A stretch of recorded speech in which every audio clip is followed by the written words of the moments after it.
Всем привет, с вами Алла, и в этом видео хочу показать, как я делаю вот такую замечательную заготовочку из остатков от шитья.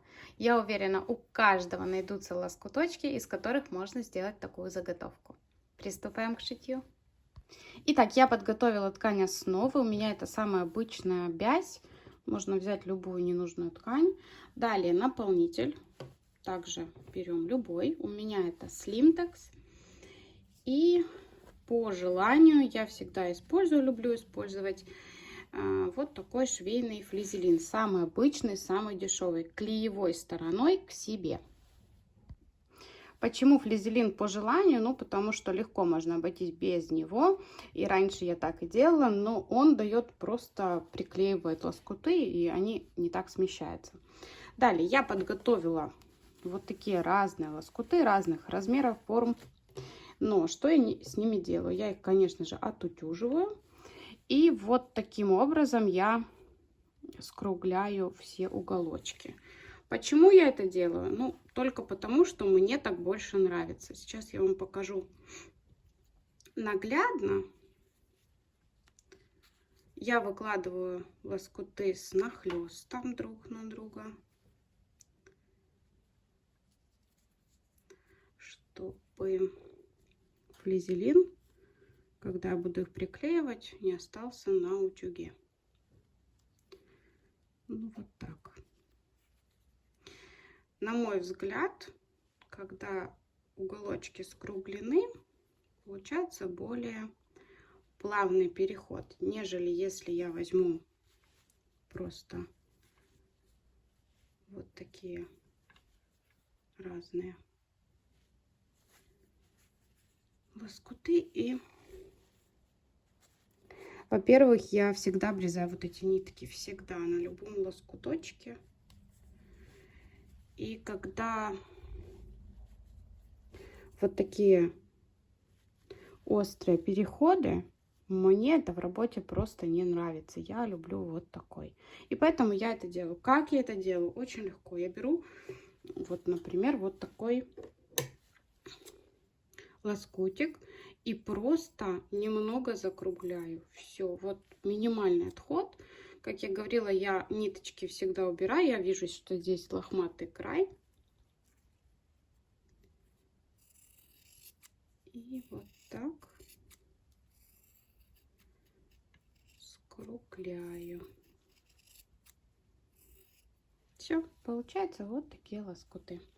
Выкладываю все полотно. Когда лоскуты выложены по всему периметру, я иду к утюгу и хорошо припариваю так, чтобы все лоскуты, которые прилегают к флизелину, приклеились. Итак, я приклеила. Смотрите, там, где есть нахлест, лоскуты, конечно же, не приклеены. Они приклеены только там, где есть флизелин. Но, тем не менее, даже за маленький отрезочек оно прекрасно все держится. Далее я беру, вырезала у меня вот такие бабочки, цветочки. Это все была одна ткань. Вот такая вафелька, да, вот хорошо видно. И я это выкладываю. Акцент на цветочках я делать не буду. Они здесь просто для фона. Акцент буду делать только на бабочках. И сейчас я их выкладываю. Бабочки у меня уже готовы. Я их разложила в разном направлении. И сейчас это все я покрываю вот такой сеткой. Сетка продается в тканевых магазинах, либо в магазинах рукодельных. Называется также по-разному. Евросетка, еврофатин, мягкая сетка, мягкий фатин. В общем, по-разному. Почему по-разному, понятия не имею. Ну, вот так я видела. Далее я это покрываю и хорошо скалываю. Я уже сколола, на цветном плохо видно, поэтому показываю на изнанке, какое количество у меня иголочек. Но это потому, что я основные лоскуты, как бы нижний фон, закрепила на флизелин. Если бы я делала без него, иголочек было бы в 3 раза больше, я бы скалывала абсолютно все, чтобы никакой лоскутик не смещался. Сейчас мы отправляемся к машинке. Сразу хочу сказать, что стежку буду начинать с вот этой бабочки. Она максимально в центре всего сэндвича, и всегда стежка начинается с середины проекта. И также покажу нитки. У меня это вот такие черные вышивальный полиэстер. Можно делать любого цвета. Это дело вкуса. Мне так больше нравится. Возле машинки я опустила нижнюю рейку, одела лапку для свободной ходовой стежки.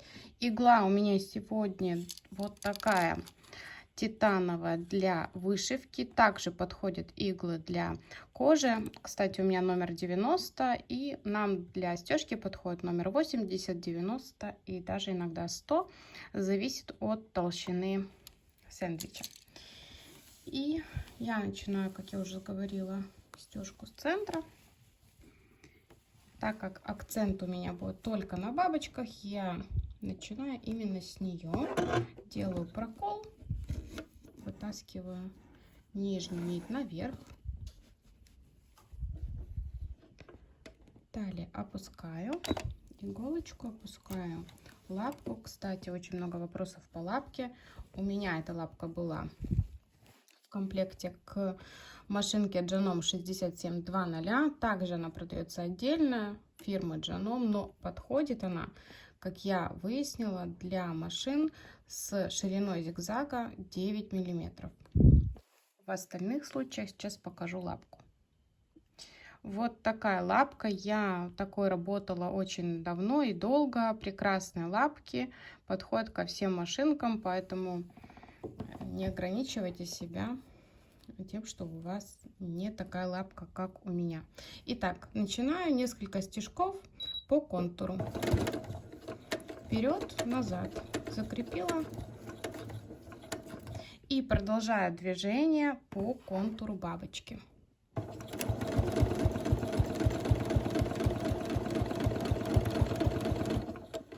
Когда мешает иголочка, я ее убираю.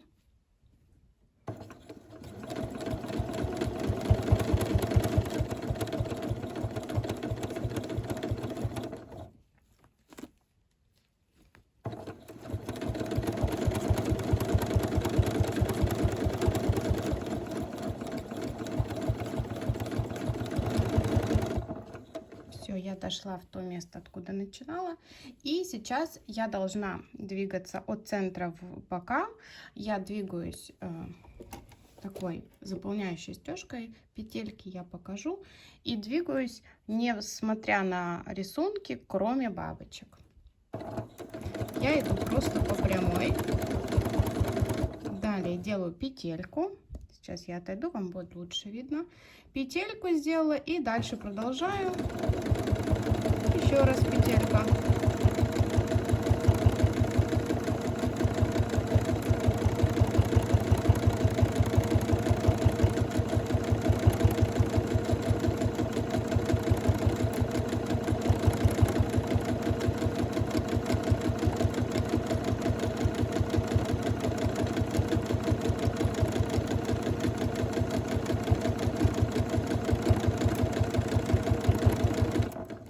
Вот такими петельками я иду. И сейчас, например, покажу вам вот эту бабочку. Но главное двигаться, заполняя все равномерно.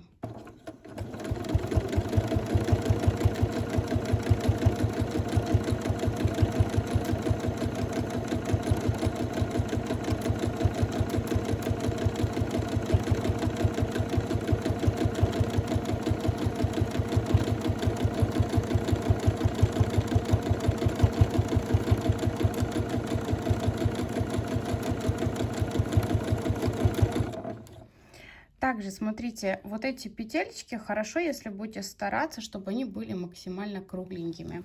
Ну, либо такими, как капельками, да, то есть, чтобы они не были угловатыми.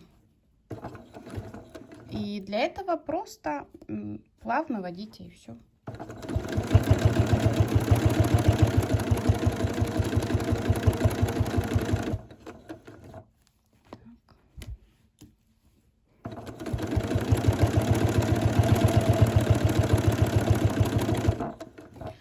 Сейчас я неправильно сделала, потому что пошла не в ту сторону. Вот я сделала петельку и пошла в ту же сторону. Поэтому, ну, оно не будет заметно в общей картине, но так лучше не делать. Сейчас я дохожу до этой бабочки, еще раз покажу и дальше продолжу. Смотрите, я подниму лапку, чтобы было видно, что я не смотрю, куда именно. Вот если здесь у меня линия пошла от усика, да, грубо говоря, то здесь я просто, вот когда максимально уже приблизилась к своей бабочке, например, сделаю еще одну петелечку и вот по контуру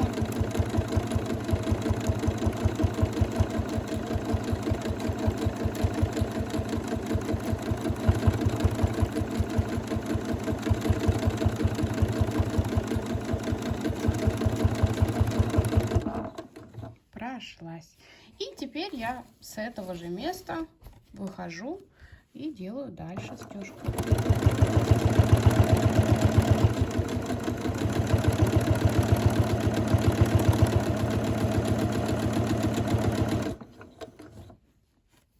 Аккуратно с иголочками.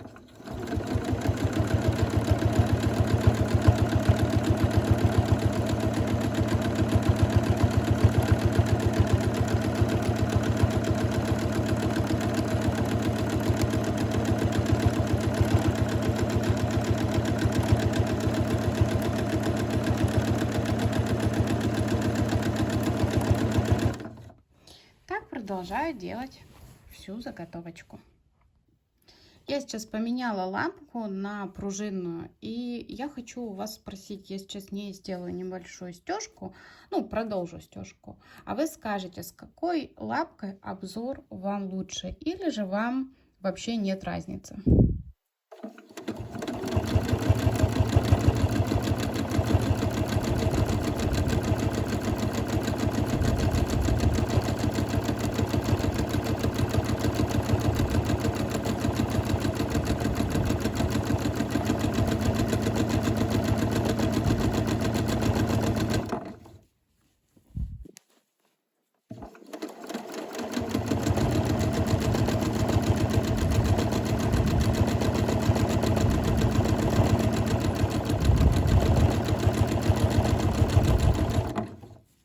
В общем, напишите мне, пожалуйста, в комментариях, что вы, как вы считаете, с какой вам лучше смотреть видео, с более открытой или с такой пружинной лапкой.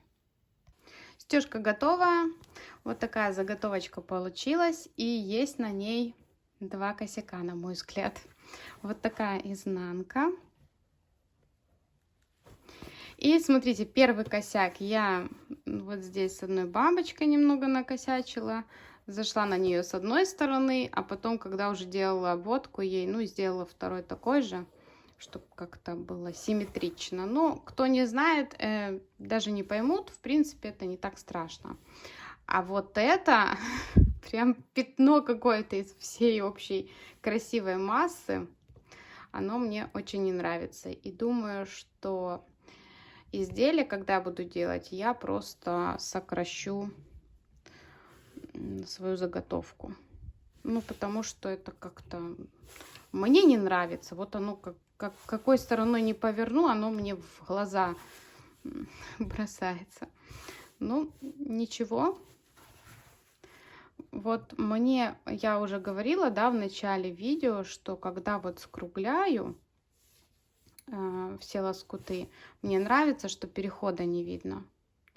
Вот, несмотря на то, что здесь розовый, серый, да, и вот они как бы и видны, но это все настолько гармонично, ну, на мой взгляд, мне очень нравится такой способ, такой метод. Кому тоже нравится, пользуйтесь. Выставляйте свои работы, отмечайте меня, мой инстаграм, мне будет очень приятно. Я также у себя размещаю работы своих учениц, тех, кто шьет по моим видео, и делаю это с большим-большим удовольствием. На сегодня видео подошло к концу. Если вы не подписаны на мой канал, обязательно подписывайтесь. Также ставьте колокольчик, чтобы получать уведомления о новых роликах. И до новых встреч. Всем пока-пока.